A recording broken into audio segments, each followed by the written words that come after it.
बिस्मिल्लाहिर्रहमानिर्रहीम अल्लाहुम्मा सल्ली अला सय्यिदिना मौलाना मुहम्मद व अला आलिहि व सहबिहि व बारिक वसल्लम। अस्सलाम वालेकुम दोस्तों, अपना गिरदो नवा का अजीज़ व अकारब का ज़रूर ख्याल रखें। आज मेरा मकसद था संडे का दिन कि मैं बाहर जाके आपके साथ एक वीलॉग करूं और कुछ चीज़ें आपके साथ शेयर करना चाहता था जो आपने देखनी होंगी। आज मैं मिनहाज पार्क में खड़ा हूँ, मिनहाजुल कुरान के बिल्कुल सामने आई। यहाँ पे अगर आप देखें तो बहुत सारे लोग नौजवान और वो यहाँ पे आते हैं और इंटरटेनमेंट का एक सामान उन्हें अपने लिए बनाया हुआ है। ये छुट्टी का दिन होता है, लोग आते हैं, बहुत सारी फ्रस्ट्रेशन जो चल रही होती है पाकिस्तान की कंडीशन में, इकोनॉमी की हालत में, और बहुत सारे ऐसे मामलात जिसमें साइकोलॉजिकल प्रॉब्लम बहुत सारी आ रही हैं। ये वो नौजवान आपको नज़र आएँ तो इधर तकरीबन सैकड़ों की तादाद में लोग यहाँ पे एंटरटेनमेंट कर रहे हैं। और इन नौजवानों का अगर आप देखें तो ये वो लोग हैं जो पाकिस्तान के लिए बहुत बड़ा सरमाया और पाकिस्तान के लिए बहुत कुछ करने का अमल जो है इनके अंदर एक जज्बा है। अगर इनको एक प्रॉपर स्ट्रीम लाइन में लेके आया जाए और इनको एक गाइडलाइन दे दी जाए। इनमें बहुत सारे लोग ऐसे हैं जो छोटा मोटा अपना बिजनेस कर रहे हैं, बहुत सारे लोग ऐसे हैं जो स्टूडेंट हैं, और बहुत सारे लोग ऐसे हैं जिनके पास करने को कुछ नहीं है। लेकिन अफसोस की बात यह है कि हमेशा की तरह पाकिस्तान में जो इक़्तिदार में लोग होते हैं वो इनको नज़रअंदाज कर देते हैं। इनकी सिर्फ़ और सिर्फ इतनी वैल्यू होती है कि ये लोग आएँ और सिर्फ इलेक्शन डे हो और पोल करें और एक बंदे को मुंतखब करें।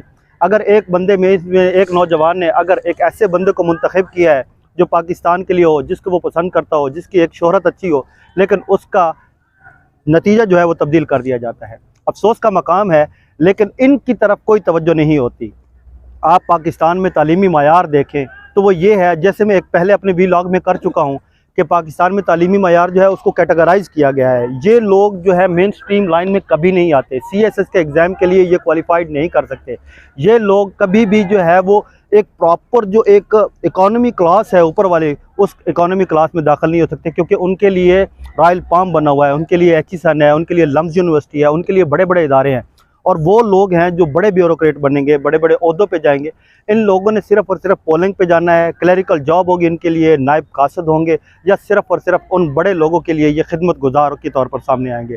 अफसोस का मकाम पाकिस्तान में आज देखें तो कराची में, मैं आज यहाँ पे जब ये अपना वीलॉग कर रहा हूँ तो कराची में वो इलेक्शन हो रहे हैं और इलेक्शन का बाइकआउट। और एक चीज़ खबर सुनने को मिली है, आपने भी देखी होगी, सोशल मीडिया पर भी आई है, टेलीविज़न पर भी चल रही है, कि जो ठप्पे लगाए जा रहे हैं ना कि इक़्तिदार हल्का जो है वो कहता है कि हम ऐसा ना हो कि इक़्तिदार से बाहर हो जाएं, हमारी शाहाना ज़िंदगी जो है वो ख़त्म हो जाए।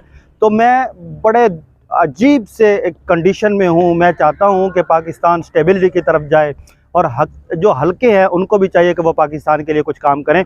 अगर आप इन मामलात को नज़रअंदाज करते चले जाएंगे तो एक दिन ये जो लावा है, ये आज अपने आप को मशगूल किया हुआ, ये जिस दिन सड़कों पे आ गया और उस दिन ये श्रीलंका वाली हालत ज़रूर हो सकती है। अपना और इस चैनल का ज़रूर ख्याल रखें। मुझे दें इजाज़त। अस्सलाम वालेकुम।